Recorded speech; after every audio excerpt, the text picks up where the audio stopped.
is Al Angelo back at you from A Plus Racing. Hey, I got my sister's car here today. Yeah, I know it's not a Spec Miata, but it is a Miata, and well, she's my sister. So she called me the other day and tells me that she's got some brake issues. So I go over there to pick the car up. I'm driving it home, and man, it doesn't have any brakes. That's a major issue. So yeah, I'm pumping the pedal trying to get home, and it hardly has any brakes. I made it back. I got it up in the air, and I started looking at it, and lo and behold, if you come in on this wheel here, you can see the brake fluid all inside of that tire. So what's happened is the caliper is leaking. Now, I have rebuilt these rear calipers on a Mazda Miata. They're a pain in the butt, and that's on a good day. It's just cheaper for me to replace them. So come on up here, let me show you the caliper that we got. So I picked up this caliper it's already rebuilt at the auto parts store, and it comes with everything I need. So, but I want to go over a few things with this caliper. So one thing that you should know about the back end caliper of a Miata is that it's also the emergency brake. So the emergency brake and the braking system are all the same caliper. Now, what I want to address to you here that's very important on this is this little bolt right back here. That one's crucial. So if I take that out, there's an Allen in here. And this is where you either tighten up the piston or loosen up the piston. So I've got it, I went ahead and I backed this all the way out, okay, so until it stops. And now I know that my piston, I'm gonna put this in so I don't lose it, that my piston in here now is as far back into the bore as it can go. All right, so usually what ends up leaking on these is the emergency brake system, being that it's got hydraulic fluid in here, it leaks. So this caliper also came with a new banjo bolt and a couple of new copper washers, which are really important for when we go back together. So let's go ahead and see what it takes. It's really simple to replace this, and let's just go ahead and do it. We'll knock this thing out. All right, so here we go. I'm going to take a 10 millimeter and come on over here, and I'll show you what I'm doing. Get that tire out of the way. So right here on the bottom, if we can zoom in where my finger's at, there's a 10 millimeter right here, okay? This is the bottom slider, and the top slider is fixed. So I'm gonna go ahead and loosen this bolt up, take the slider out.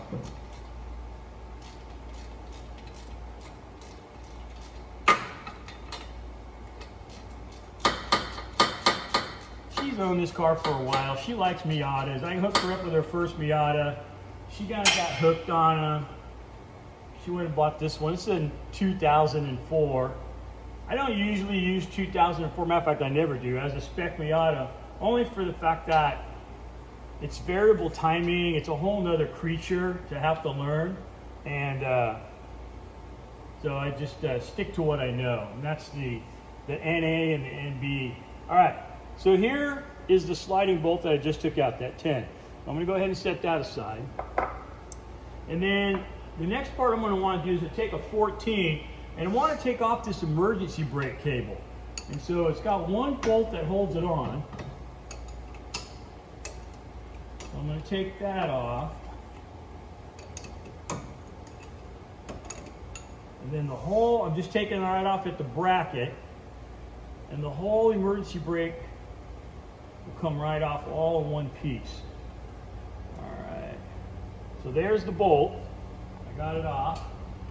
Come on, zoom in here and I'll show you. Here's the bracket right here. You can see that, and I'm just gonna push it forward. You saw the whole thing just came right off. Okay, all right, so now all I got really holding the whole thing on is the line. So I'm gonna go ahead and take that line off. And I believe that is a 11. And now I saved this for last because it's going to want to leak fluid, and I don't want it to leak fluid all over the place. So I'm going to have my next caliper ready to go back on.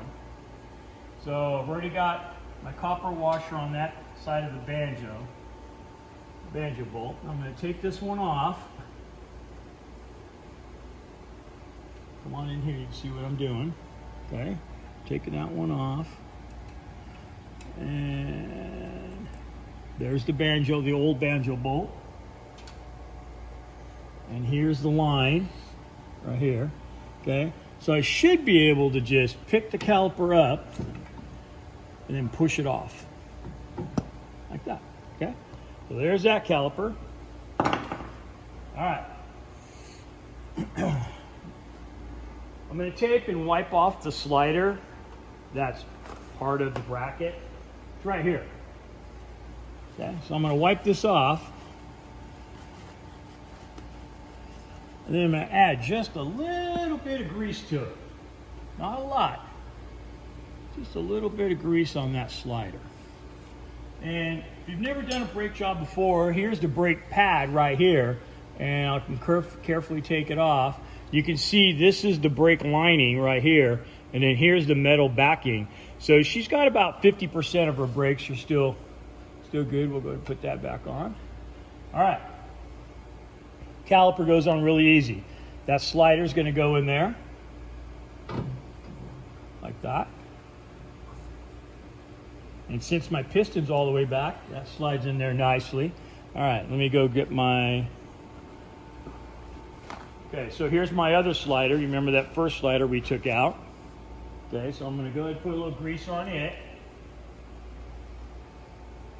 If you don't grease these up, you can end up with some uneven brake caliper wear. And so that's why I give them a little bit of grease on there. Okay. So I'm going to tighten up that 10.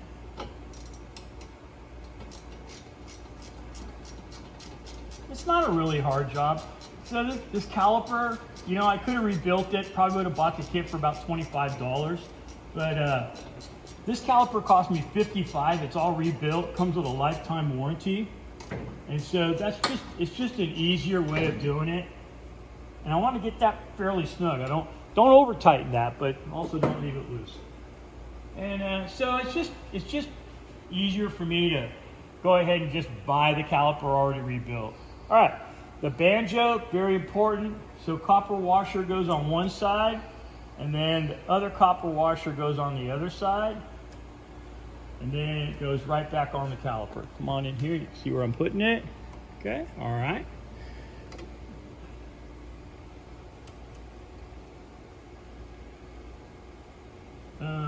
Hey, this brake fluid, I know it's leaking out onto my floor. My floor is painted.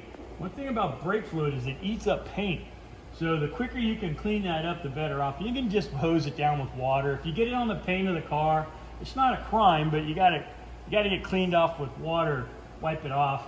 Otherwise, if you let it sit in there for any length of time, it could end up eating up the paint on the floor or on your car. All right, so I'm just gonna snug that banjo bolt down. I didn't go crazy on the torque because it's hollow and it's fine thread, so we don't want to destroy it. Okay, that's all on now. So the emergency brake cable is what's left. So it's got a little hook I hook it to, and then the bolt that goes back on the bracket.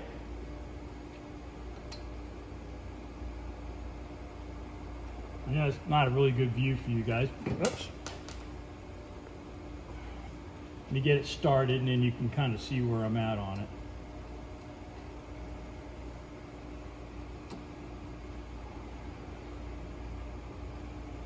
But yeah, it's not a hard job to do.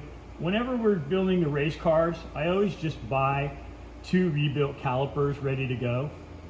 And that way, when we're racing, I don't have to deal with it. I think I replaced the caliper the last time, I don't know, a few years back on the other side for my sister, so it's all good. All right, so I'm tightening up the bolt that holds the bracket on for the emergency brake. Some Spec Miata guys, they leave this bracket off completely. They figure they're gonna get rid of a little bit of weight by getting rid of the whole emergency brake system. And I own a few cars like that. It's kind of problematic for the fact that we park the thing on a hill or something. We always got to find something to, if we want to leave the car running, we have to put something underneath the tire. All right, so I got it all on here, but it's way out of adjustment. So do you remember at the beginning of the video, I showed you that little bolt? So I'm going to take that bolt out, and then I'm going to lift the car up, and I'm going to show you how we adjust it. All right. So here's that little bolt I showed you in the beginning. Now I'm going to lift the car. So you guys wait here. I'll be right back.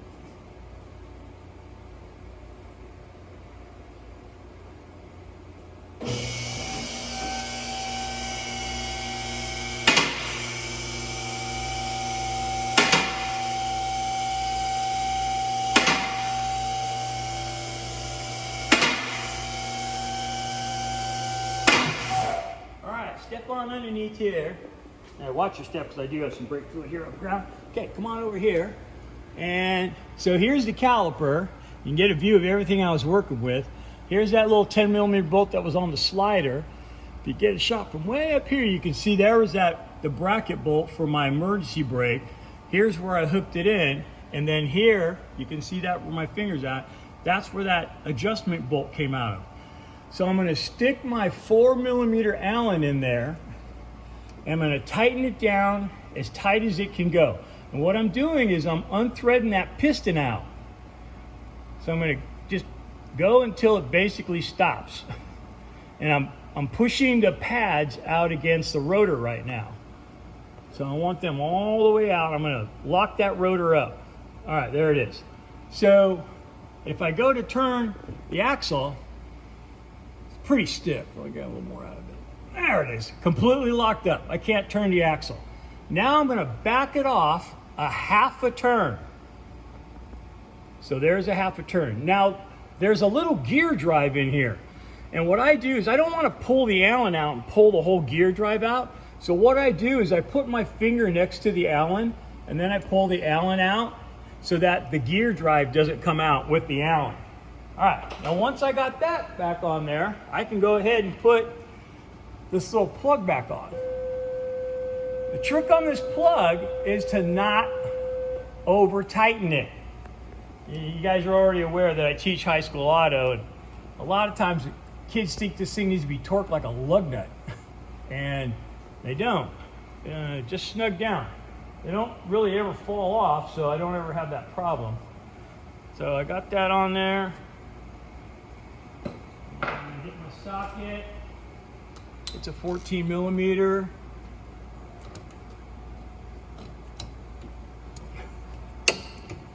Not much room here to come in from the side.